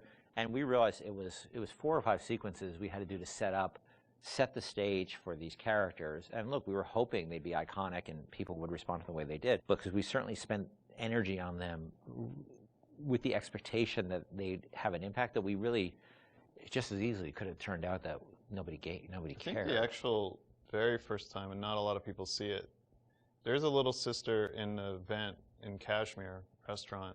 That if you're looking in the right direction at the right time, you'll see her looking at you, and then she'll disappear into the vent. It's the eyes. No, it's the actual mesh. Is it the mesh? Because it was easier to do that. Right. Than new eyes, but yeah. No!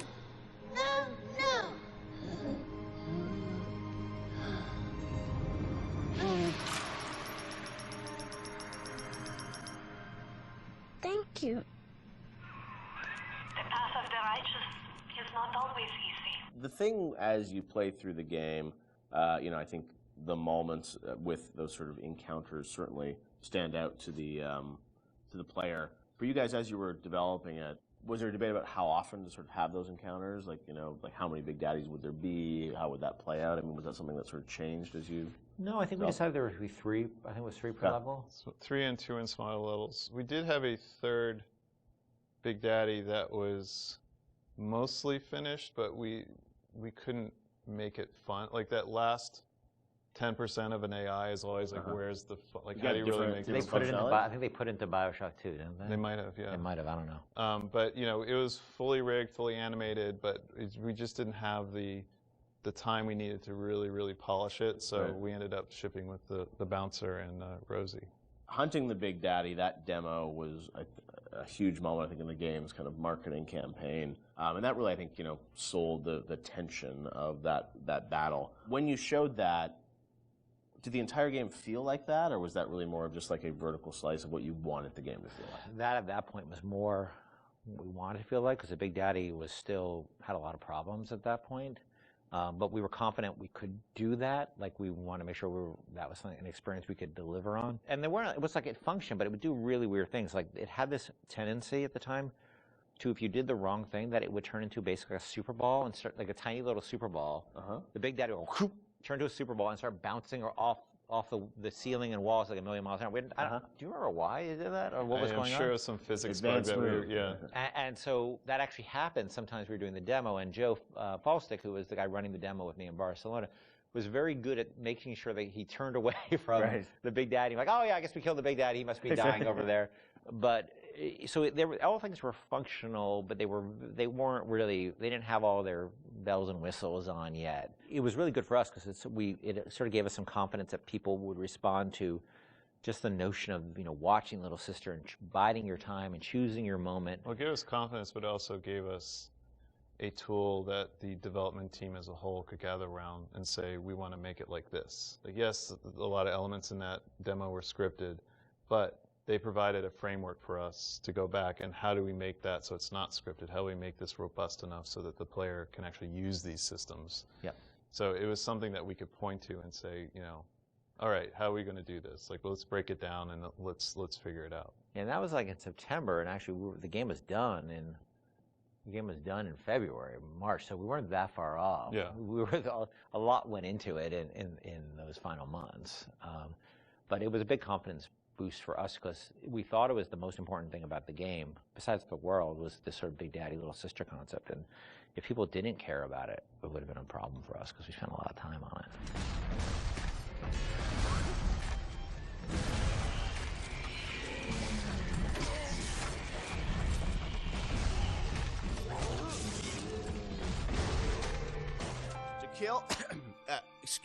To harvest or not to harvest, the moral dilemma that follows you throughout the Bioshock experience and defines the fate of the player.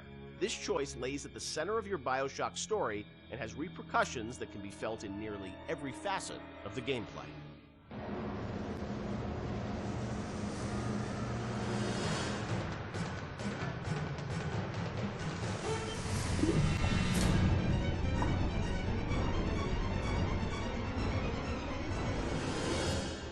Part of Bioshock's lasting legacy, of course, are the Little Sisters and this moral choice that presented itself to the player.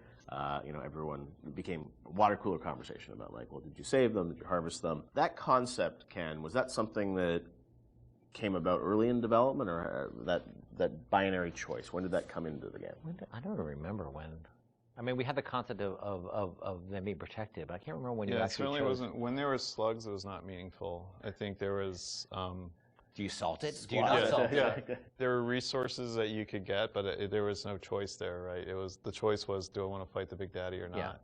I think once we got into the realm of they have to be empathetic, the player has to have some feeling towards them, which you're not going to get from slugs, right. Then we start seeing that opportunity there of like, okay, nobody's going to want to do harm to these girls, or do they? Like, and do we allow them to? It was we weren't comfortable with it at first when it first came up that we could. I think it was important that it was a way to reflect the sort of larger economic questions of a world like Rapture, where, like, where the economy drives everything, are there any limits to economic decision making versus moral decision making? Because that's sort of what the Randian notion is that it's not the role that you don't sort of legislate morality. Let's try to take that to an extreme and see where that ends up. And Little Sisters sort of became that. And in this world, they became a commodity. And the question we have for the players, are you willing, they're a commodity to you as well, potentially, or you want to participate in the commodification? There was, I think, a fair amount of nervousness internally at the publisher about it for a little while, but pretty quickly they were able to sort of say, look, we trust you guys and go, do this. And I only had a few, the press, and this sort of happens over and over again.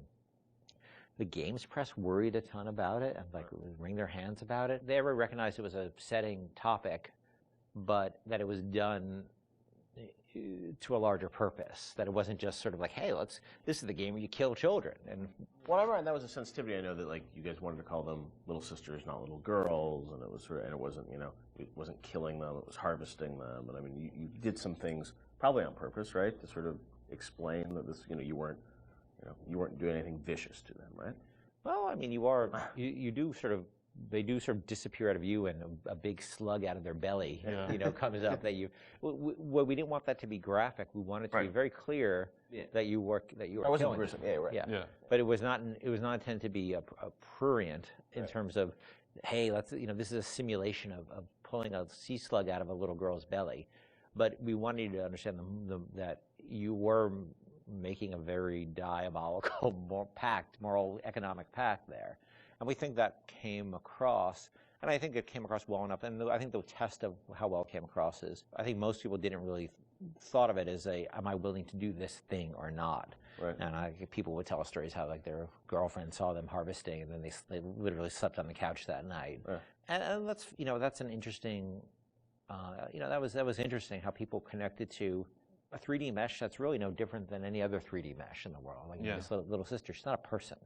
She's a 3D asset, a virtual 3D asset, right, that has a voice actor connected to it who's an adult woman. And nobody was actually getting harmed, but people still emotionally connected to them and made an emotional connection. And also, I think when you're playing, you don't really know what the impact of that choice is. Yes. And that's sort of the curiosity of you're a gamer, so it's like, am I going to game the system? Which one should I pick? How does this impact things as you go through the game? It's never really fully clear what that choice is going to lead to, right? And the ambiguousness of that was something you wanted to sort of create mystery around throughout the game?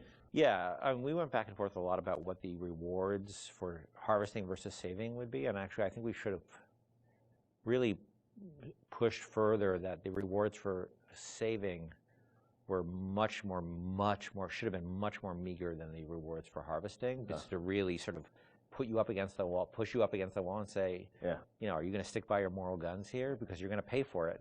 Yeah. Because that's usually the way life is, right? It's always harder to take a moral path than it is to take an amoral path. But there's incentives to take amoral paths because it's the easier path.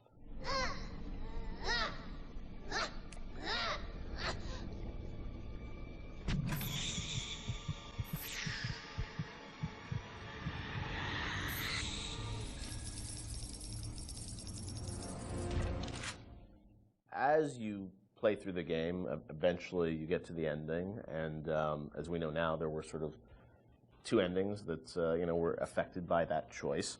And that was something at the time, I know you said publicly that you weren't in favor of sort of having two endings. Was that in part because, the game is about not having choice, or did you think that, the two endings were, I don't know, I'm interested for narratively, why you didn't want to go that path? It seemed forced, given that the game really sort of almost made a joke, a meta commentary joke about the lack of agency in games, the lack of meaning of those choices, given that you have these two endings. I guess you could make an argument that, well, you were free, you were given choice of once Ryan's dead, and that's really what it's about. But I think we also didn't really have enough time to execute on those super well. I was pretty happy with how the happier one came out, with the sort of little sister focus, but it's a much more subtle story than I would have time to tell about your slow descent into you know, moral chaos and, Right. and dissolute living and all the things that sort of come along with a life that is sort of separate from a moral structure. It's a long story. And that's what, I mean, you were just switching a cutscene. It wasn't like you were doing sort of a No. whole other level that was different No. or something. So the choice was... There's 2 cutscenes with very tight time and economic Or constraints. just start a nuclear war. Yes. And that's not, you know, You're a that's, nice guy, or you start a nuclear yeah, war. and because we had so many problems on our plate, that was something I had to sort of do in the spare time. So I was pretty happy with one, but not very happy with the other. I know you had said publicly before that there was another sort of more ambiguous ending that you had originally planned, or what would you have done? There was a notion of an ambiguous ending, in which if I just wrote one, I would have found a way that would just talk about the moral ambiguity of the world rather than the sort of, you know, positive or negative, because it is such a, look, I think we really tried with Bioshock not to sort of make a game about good and evil. It's really about circumstances and what circumstances lead people to. Right. And how they delude themselves with ideology to do things that they would think are evil, but it's okay because it's for the good cause. Right. And that's what I probably would have. If I just had one to write, I'd probably focus more on that. You know, how difficult it is to sort of align when you start being driven by ideology rather than being in the moment and thinking about the impact of what you're doing. Right. Shawn, you talked to gamers, I'm sure, over the years. Did you ever get a sense of how many people harvested versus saved, and was there any sort of data? I mean, this is before the days where you get telemetry and data on like what people picked and whatnot. Yeah, I mean, anecdotally, it seems like more people saving Little Sisters. Although, I have a few friends that were. I just harvested every single one. I wanted to see what happened. So I don't know if that was more, you know, the game developer and them trying to see, you know, what would Right. happen. But certainly for the most part, I think most people.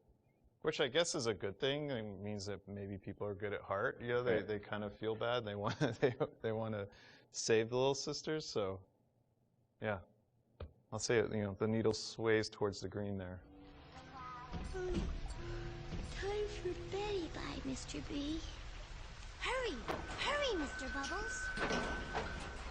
The illusion of choice is a thinly veiled dynamic that drives many single-player gaming experiences. And while many developers spend a lot of time trying to convince players that choice is real and authentic in their games, the truth more often is that choice is a superficial concept in gaming narrative. Bioshock confronted this idea head-on, searing into our minds a innocuous 3-word phrase with an unforgettable new meaning. Would you kindly?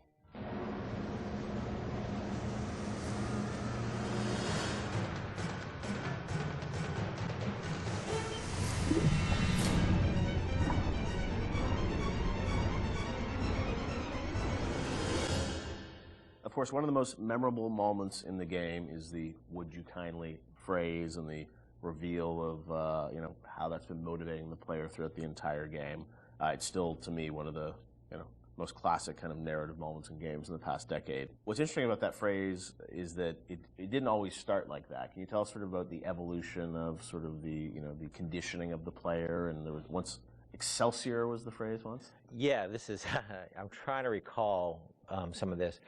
So we had the idea, like, because we had the Andrew Ryan scene very early, and we knew sort of all the events that would happen. There were phrases before there was "Would you kindly." The notion existed and what it meant and what it was, but we didn't actually have the phrase "Would you kindly" until later. So we had a bunch of terms we threw in there. And like Excelsior was it for one point. That's probably comes from my Stan Lee fanboyism. Was that like so throughout the game? It would have been like Excelsior.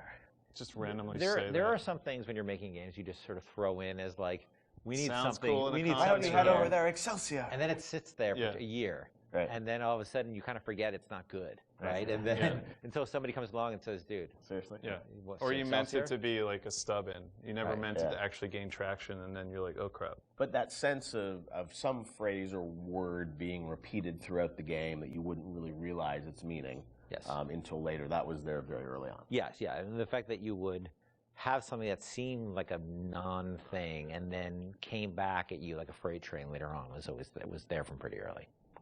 Sit, would you kindly? Stand, would you kindly? Run! Stop! Turn. A man chooses A slave obeys. So that phrase evolved, but talk about that, the sort of meta-narrative of, being in a game, thinking that you have a sense of choice and making these decisions, but then obviously realizing that the player ultimately didn't have choice or was conditioned in a way that they would react to that. That was, sort of a new idea for a game. Where did that come from on your side, Ken? I mean, was there sort of a deeper sort of, meaning behind it?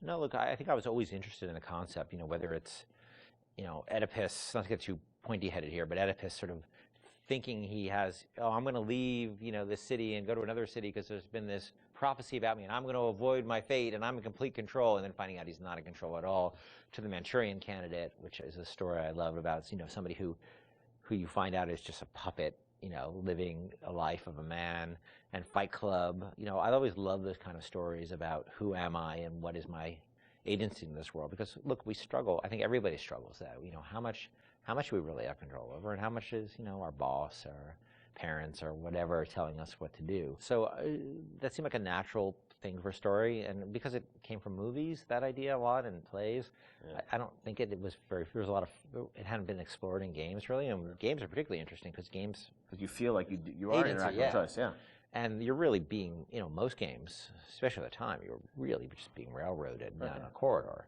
It's very easy to underestimate gamers, and I think probably I did a little of my own underestimation there, that it would be a little too pointy-headed for people, but people seem to really engage, because it spoke to an experience they had, a struggle as a gamer they've always had, which is like, I want to control, but how much control do I really have in this game?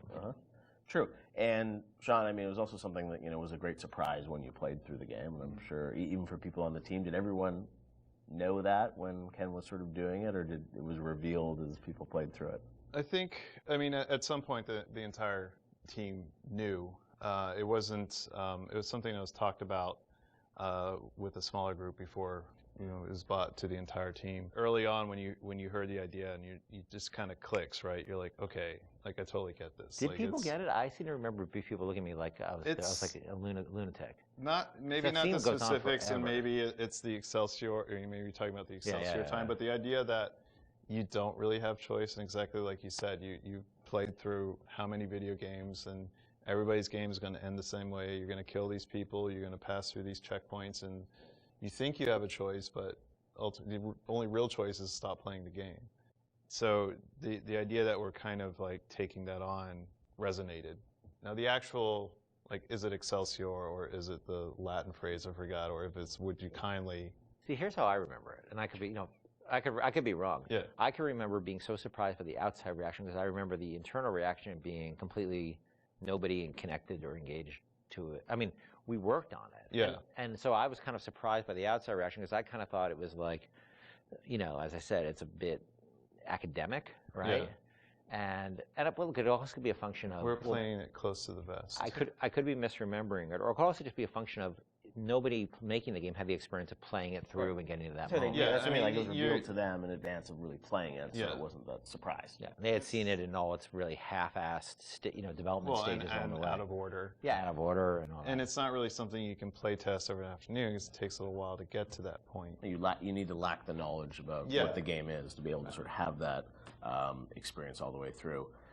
I know you guys have talked about the idea of Atlas, the voice actor changing, and it was, I guess, very important that you nailed that actor, right? And you trusted that actor until there was sort of the Fontaine reveal and sort of understanding that. Yes, trust was everything there, right? And so there was something about either the actor or the writing or the accent that just people immediately said, this guy's no good. Right. When the first Atlas we had, because you have to trust this guy, and if you don't, there's no trust, there's no punch in the gut. I think we've really focused on making him have personal stakes in the story as well. That he had his family trapped. Of course, it was all fiction, right? But he had skin in the game. He sort of spoke to you as a friend, and especially because the whole world was so hostile to you. I think it took a while to get that exactly right. Listen, I've got a family. I need to get them out of here. But the splicers have cut me off from them. If you can reach them in Neptune's bounty, then maybe, just maybe... I know you must feel like the unluckiest man in the world right now, but you're the only hope I'll ever see my wife and child again. Shawn, What do you hope is the kind of lasting legacy of Bioshock? 10 years hence, a lot of things you guys were doing, have sort of become common now, right? With, upgrades and moral choices in games and whatnot. But it was really pioneering work a decade ago. When you reflect on it, what do you hope people remember the game for sort of pushing forward? For me, it's telling a story with the medium and how we used everything available to us to tell that story. We used the environment to set up the backstory of Rapture and really create a sense of space, which I think is vitally important to getting the players to trust that, to sit down and kind of like just be in the space and let these things happen. Even the radio logs, the rudimentary animation that we had at the time. I mean, we really sat down with the tools that we had and at our disposal and tried to tell a meaningful story. Maybe not meaningful, but something that would be memorable to people that they could take away and, like you said earlier, have that water cooler moment where they're excited enough to talk about it after they put the controller down. So for me, I think the legacy is that it was a story well told. For me, it was a sense of place, being like the Rapture is a real thing, even though it's not. It's actually a very crude, from the time, a relatively crude bunch of polygons and texture maps. It's only, the original game is only in 720, I think. And I played a lot of it when we were testing it on a 14-inch, SD television. That it still felt like a sense of place in the music and the characters, that it's a real place. And I think that my memories of the Bioshock games was that I take away that Rapture's a real place and Elizabeth's a real person. Those are the two sort of big things that stick with me with those two games. And that's sort of what I'll always, carry forward with me in my life. Bioshock is, it's a place, but as we saw with Infinite, I mean, it's an idea, and it's a sort of a type of game. I think a lot of people say, oh, this is a type of experience. When you think about, your career, where you guys want to go, I mean, that idea of those types of games, do you miss it now that you've sort of moved on to other things now, or do you feel like it's sort of, you've closed that chapter? I mean, it's always a part of what you do. Like, System Shock 2 was a part of Bioshock, but it wasn't System Shock 2. It was you're growing past that and trying out new things. I think Bioshock and Bioshock Infinite, and even going back to SWAT 4, those will always be a part of my experience as a game developer and what we're trying to do with the medium. So I don't think it's something that you just draw a line and say, we'll never return, because there's always lessons that you can learn and things that you bring with you to the next project that you're working on. I don't think the new game is going to, people are not going to be surprised that this game is their new games from us. They're going to see a lot of what we had done before in terms of world building and aspects of storytelling. The goal is to sort of, move away from the you really have no choice kind of thing, and that's a very, very, very, very hard problem, which we spent years working on. But we're building upon a foundation of stuff we've done before, just trying to go in a different direction with it. But it's always going to be part of our DNA. City where the artist would not fear the censor, where the scientist would not be bound by petty morality, where the great would not be constrained by the small. And with the sweat of your brow, Rapture can become your city as well.